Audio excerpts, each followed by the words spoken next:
is finding that seed of intention and passion, and you as a gardener helping that seed to grow into what it's intended to be. Now, the hardest thing for any of us is to say, what am I supposed to be on this earth for? What is my purpose? What is my essence? And it's hard for people to go there, particularly guys. Men love to live from the neck up, you know. Yeah, yeah. But to look inside into your heart and say, you know, my gut is telling me I should be doing this. My head tells me I should be doing that. I got to follow my heart. Got to follow my heart. I had a client. And I don't think many men do that.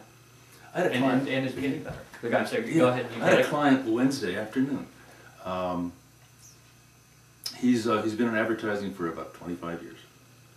A creative director, direct marketing. He spent time in Hong Kong with a major U.S. corporation, directing their marketing to all that stuff. And I said, "Are you an artist?" He said, "Oh yeah." And I said, "I'm going to make a guess that you've got an attic full of canvases." And he smiled and he said, "Yeah." And I said to him, "So when is the last time you put a canvas on an easel and took your brush?" He said, "I don't remember." I said, "How does that feel?" He said, "That doesn't feel good at all." And so I did two things. One, I said, "I'm going to ask you to commit to tomorrow morning. First thing you do is get a fresh canvas out, put it on an easel, and start to paint again. Because you will feel a whole lot better about who you are and where you want to go with your life if you're living your passion at least a couple hours every day." And then I said, just imagine this too. Suppose in 6 months you had a gallery owner call you and say, "Tom, I got some space. I'd like to show some of your work." How would that feel? And he just lit up. And I said, "I'm going to put you in touch with somebody I know that's an artist that has had some gallery showings, and you guys can talk and see where it goes." He went from "I got to get a job" to "I got to live my life." And when he walks into a job interview with that kind of passion, he's got a lot better chance of getting the job, first of all. Because they'll see a man who's alive instead of someone who says, "Please, please, can I have a job?" You know? Right, Yeah. right. So my challenge to anybody is to go take that route, take the time to look inside and find out who you really are. And from that, begin to make some decisions about your life, your relationships, your work. And I can't tell you how to walk that path. All I can do is ask you some of the tough questions. Like, are you ready to jump off the cliff? Yeah. Yeah. I have jumped. Yeah. And I very much connect with, okay, well, let's get that air underneath already. Yeah. So here's what I'd like to put out there right now is, okay, so let's talk about a program. How would this show up? How does this work with your clients? Well, the first question that you have to ask somebody, that I always ask somebody, is, what do you want to get out of this process? You want to get some clarity about your life, about your job. Where are you stuck? Why do you think you need a coach at all? And it's kind of like the distance runner who can get his mile down to 4:15, 4:20. Yeah, that's pretty good. You know? Yeah. He just wants to break the 4-minute barrier. And I happen to be, I'm not, but if I was a track coach, even though I couldn't run a 3:99 mile or 3:59 mile, I know the techniques, I know the questions to ask and suggestions to make. Okay. I admit sometimes I put on the consultant hat and say, you know, if I was sitting in your chair, here's what I would do. I understand you haven't got the foggiest idea. To throw out a suggestion. Yeah. I and think just that's say, great. maybe, try this on for size, sleep on this and see if it fits. But anyway, the first piece for me, So it's with any client, and I told you about this, the artist that I talked to, was to get him out of his head about, I got to find a job in the advertising business, I'm not sure, I might be too old, or whatever.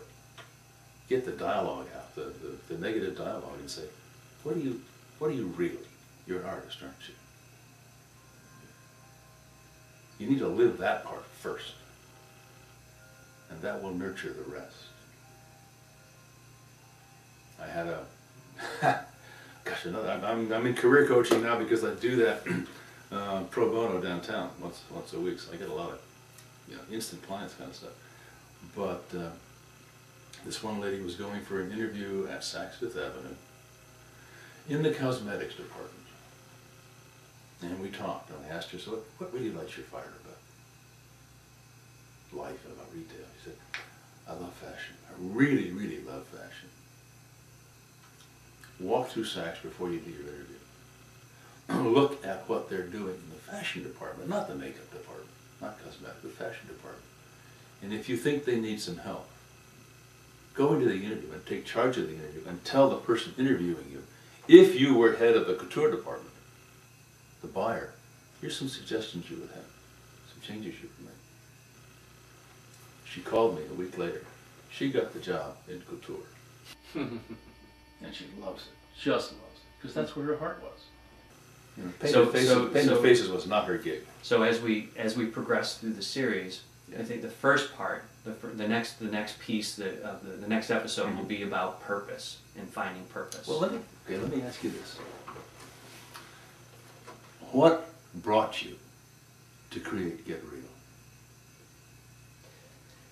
What was the passion that Dan felt about setting up this venture of yours? I was given a gift of awareness through, for me, it was a Mankind Project experience as well as doing personal work. And it made such a huge impact on me. I have great skills and experience in advertising and marketing, and I have this passion around awareness for myself as well as spreading it, because I believe that, and this is my phrase that pays, one spark of awareness will create a forest fire of action.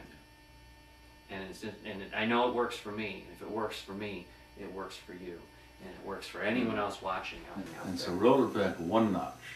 Okay. What's the awareness in you? What's the spark? What are you most aware of about Dan? I want to get back. I will answer that question. Okay. But I want to. We're at the end of this episode. Good way to leave it. I Right. love Yeah, cliffhangers. I'm back there with my hang glider. Let me strap on the hang glider. Woo! So, but and I just want to be clear on the intention of these programs, that not only, so we're going to come back and talk about purpose in the next one. We'll use me as a guinea pig. Absolutely. And then from there we'll start, what would be a next building block? I'm looking to create a quick, like, here's the outline, here's the syllabus of what we'll cover, and then from that point on, who knows, it'll go wherever it goes. Well, you go from purpose to, from passion, which is your awareness piece, to purpose, which is from that passion point, you want to create a vehicle, if I'm making this up for you, but a vehicle that would invite other men into the search for their passion and their purpose.